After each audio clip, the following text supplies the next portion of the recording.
Nasib Ernie Mieke giliran dipanggil KPK, banyak aset Rafael Alun Trisambodo atas nama Ibu Mario.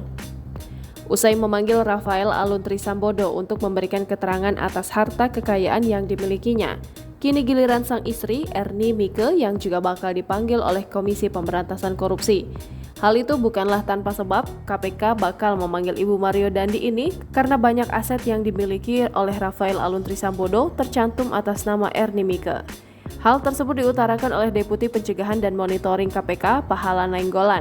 Menurut Pahala, KPK mengagendakan klarifikasi harta kekayaan ASN Direktorat Jenderal Pajak Rafael Alun Trisambodo melalui sang istri Ernie Mieke.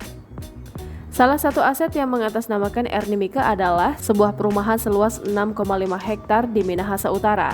Di perumahan itu terdapat salah satu perusahaan milik Rafael.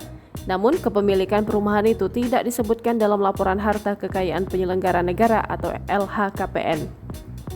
Pahala mengatakan KPK telah menerjunkan tim untuk mengecek perumahan di Minahasa Utara tersebut. KPK kemudian melanjutkan pemeriksaan sejumlah administrasi seperti pendaftaran perusahaan di pemerintah daerah setempat dan Badan Pertanahan Nasional. Selain itu, KPK mengungkapkan Rafael memiliki saham di 6 perusahaan. Jangan lupa subscribe, share, komen, dan like ya!